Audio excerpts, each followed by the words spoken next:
कुमार गुप्ता, सच की आवाज़ crime news के साथ बड़ी खबर। फेनहारा में शिव चर्चा के जगत गुरु हरेंद्रानंद साहब व नीलम आनंद जी के विराट शिव गुरु महोत्सव का किया गया आयोजन।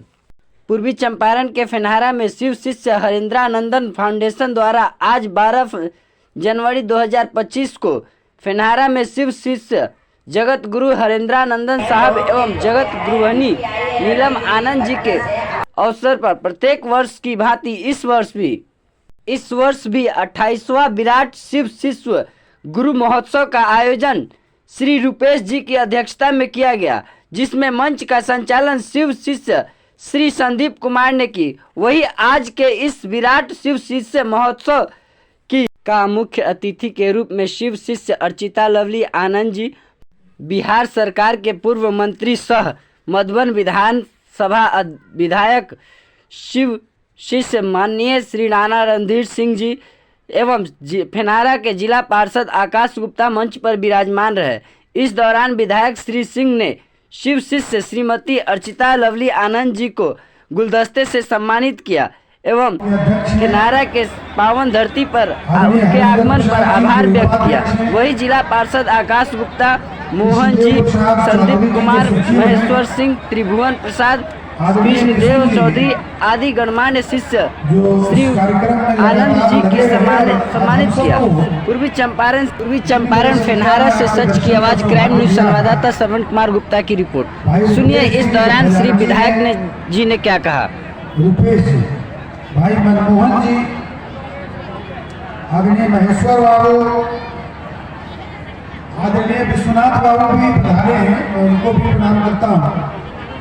आदरणीय शिव शंकर बाबू और आयोजन समिति में सभी मित्रों को, सभी लोगों को, सभी शिव शिष्यों को मैं प्रणाम करता हूँ, व्यासपीठ को प्रणाम करता हूँ। और सबसे बड़ी बात है कि ये जो आपने फेनहारा की धरती का चयन किया कि शिव गुरु महोत्सव यहाँ होना चाहिए इतने बड़े पैमाने पर, पहली बार फेनहारा की इस पावन धरती पर आयोजन हो रहा है। निश्चित रूप से फेनहारा के दशा और दिशा में परिवर्तन होगा, ऐसी गुरु की कृपा होगी, ऐसा मेरा विश्वास है। ये गुरु कृपा है।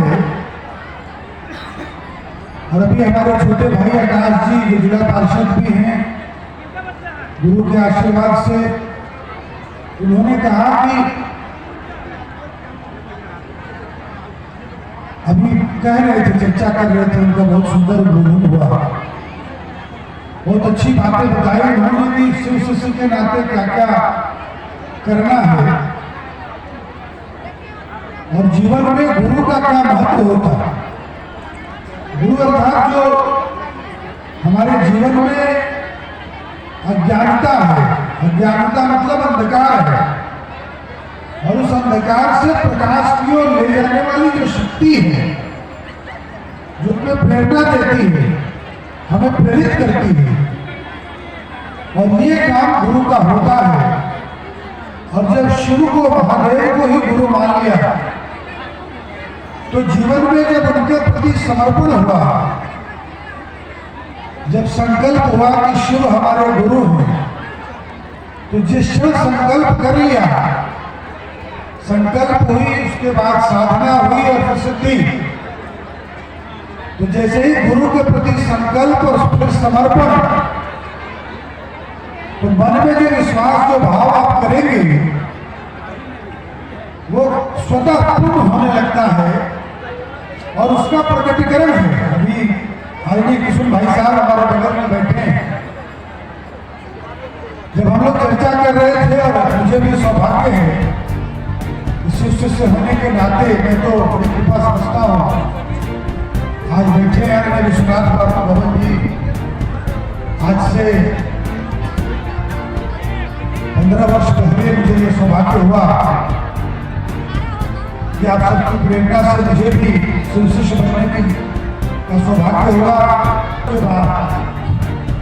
मन में जो दुविधा के भाव रहते थे, मन में कई प्रकार की आशंकाएं आ जाती थी, उसका लगता था जैसे स्वतः कोई आके आपको आपका मार्गदर्शन कर रहा था, आपको आशीर्वाद दे रहा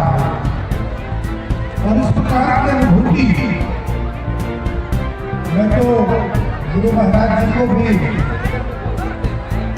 प्रणाम करता हूँ आज के दिन कि उन्होंने इस तरह की जागृति को लोगों के बीच बढ़ाने का काम किया और विशेष रूप से जो हमारी मातृशक्ति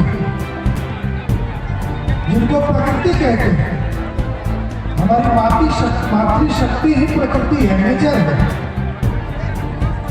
और दुनिया में सबसे बढ़िया हमको डिजिटल सुपर पावर के रूप में भारत है। आज ये भारत को सौभाग्य है कि हम डिजिटली सुपर पावर देश है। 143 करोड़ की हमारी आबादी, 80 करोड़ हमारे भाई बहन स्मार्टफोन यूज करते हैं और 143 करोड़ आबादी में 120 करोड़ भाई बहनों को मोबाइल फोन, जिसमें 80 करोड़ भाई बहनों के पास स्मार्टफोन। और आज भारत डिजिटल सुपर पावर है। पूरी दुनिया की नजर भारत की तरफ है और ये भारत जो विश्व गुरु बना, ये गुरु कृपा से ही बना और आज पूरी दुनिया भारत की तरफ देख रही है कि भारत किस तरह से कोरोना काल में विश्व मित्र भी बनने का काम हुआ, गुरु कृपा से हुआ। और जिस तरह से भारत आज पूरी दुनिया में आर्थिक सत्ता में मजबूत देश के रूप में बढ़ रहा है। आज हम दुनिया में 5वें नंबर के, गुरु की कृपा से 5वें नंबर के सबसे मजबूत अर्थव्यवस्था वाले देश, और हम इतनी तेजी से गुरु की कृपा से आगे बढ़ रहे हैं कि हम 2027 हम जर्मनी को पीछे छोड़ेंगे और हम पूरी दुनिया में 4वें नंबर का सबसे मजबूत अर्थव्यवस्था वाला देश बनेंगे। गुरु की कृपा से, आपके सहयोग से ऐसे ही आगे बढ़ते रहे तो हम 2029 में जापान को पीछे छोड़ेंगे और पूरी दुनिया में हम तीसरे नंबर की सबसे मजबूत अर्थव्यवस्था वाला देश बनेंगे। और जिस प्रकार से गुरु की कृपा है, उनका आशीर्वाद है, 2050 में जब हम आजादी के स्वर्ण जयंती महोत्सव मना रहे हैं तो मैं समझता हूँ कि किशोर भैया का एक बड़ा महोत्सव सिंघारा में इस रूप में और बड़ा और बड़ा महोत्सव करेंगे तो हम 2050 में अमेरिका को पीछे छोड़ेंगे और हम पूरी दुनिया में एक नंबर की बड़ी अर्थव्यवस्था वाले देश बनेंगे। मातृशक्ति को, शिव शिष्य बहनों को फिर से प्रणाम करना चाहता हूँ। ये आपकी शक्ति है, ये डिजिटल वर्ल्ड में, ये कंप्यूटर वाला जो दुनिया चला है। आज बैठे बैठे हमारा कोई शिव शिष्य अमेरिका में रहता है तो हम उससे वीडियो कॉल पर बात कर लेते हैं, उससे चैटिंग कर लेते हैं और जब सामने होते हैं तो जब हम दुनिया के बड़े बड़े होटलों में चले जाए, सभी होटलों में जो आपका स्वागत और अभिनंदन करने वाले जो होटल मैनेजमेंट के आज हमारे जो विद्यार्थी हैं, जो नौजवान हैं, जो हमारी बेटियां वहां काम करती, वो हाथ जोड़ते हैं, अभिवादन करते हैं।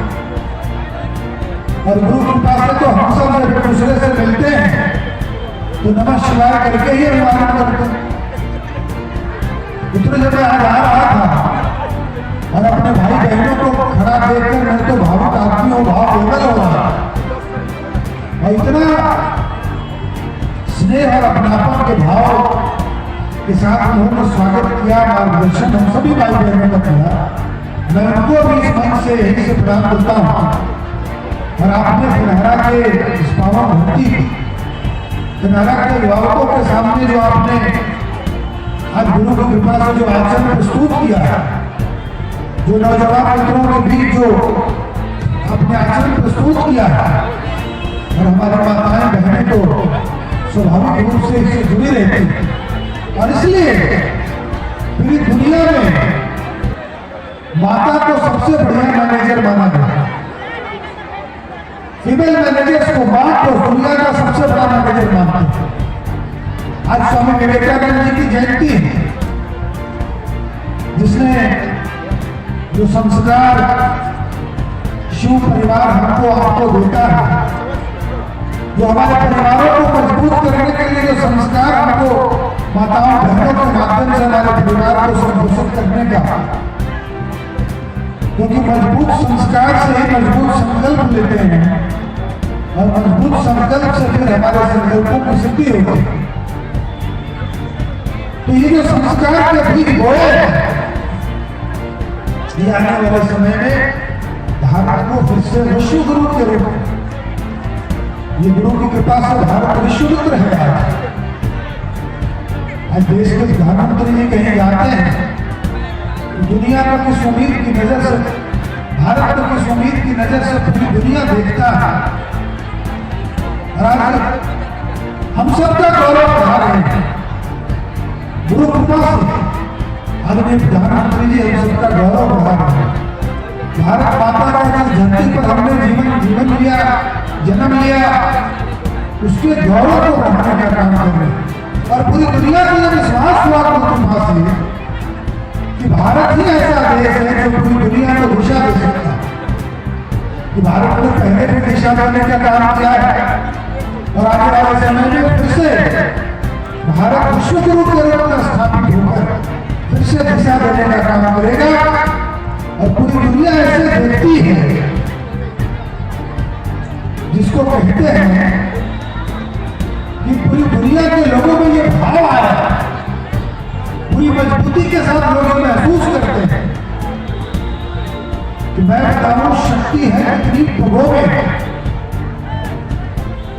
मैं बताऊं शक्ति है कितनी पगों में, मैं बताऊं बाप क्या सकते डबों में, पथ में अपने थे कुछ तुम भरो तो, आज आंखों में प्रतीक्षा फिर भरो तो। राह गुरु कृपा से कहते हैं कि राह अपनी स्वयं मैं पहचान लूंगा। गुरु की जो कृपा होगी कि गुरु ने जिस काम के लिए आपको भेजा है, जो जीवन दिया है, तो गुरु के आशीर्वाद से आपको पता भी चलेगा कि जीवन में जितने वर्ष गुरु ने आपके लिए निर्धारित किए हैं, उन वर्षों में मुझे क्या क्या काम करना है।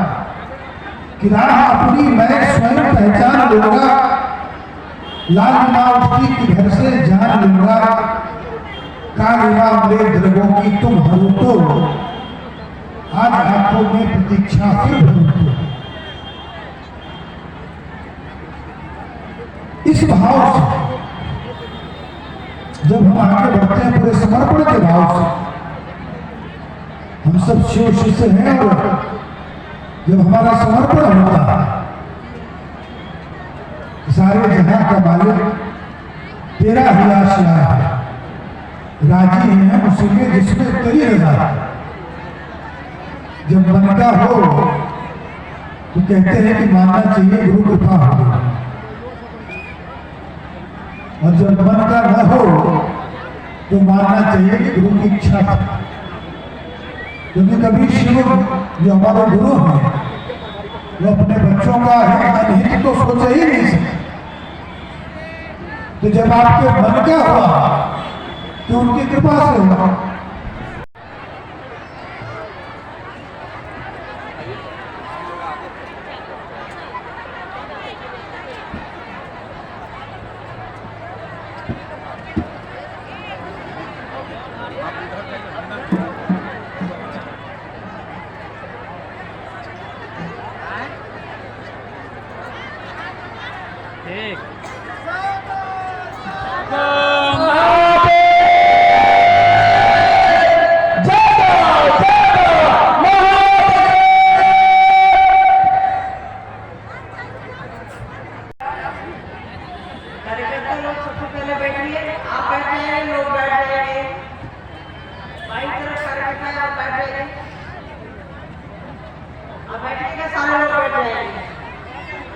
सुबह से हम यहाँ है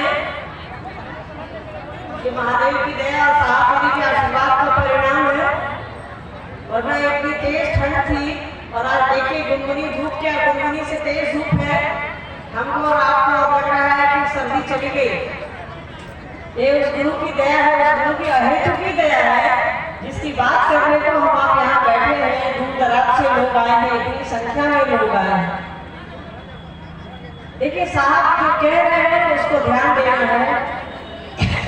साहब कौन है ये बताने की आवश्यकता मुझे नहीं लगती है। फिर भी हम आप में से कई हो सकता है नए होंगे जिनको जानकारी नहीं होगी, तो उनके लिए मैं बताया देती हूँ कि साहब इस कालखंड के प्रथम शिव विशेषण है। उसकी सोच नहीं बदली होगी, उसकी समझ में विकास नहीं हुआ होगा, उसकी समझ अच्छी नहीं हुई होगी। ये धरती का कोई भी आदमी ऐसा कह नहीं सकता है अरे भैया सब कुछ वही देते हैं और मोक्ष के लिए महादेव की क्या जरूरत है यार। मोक्ष तो जब धरती एक आदमी दे देता है तो मोक्ष साहब ने कहा शिव के से मोक्षार्थी नहीं है। मोक्ष का अर्थ क्या होता है समझ लीजिए।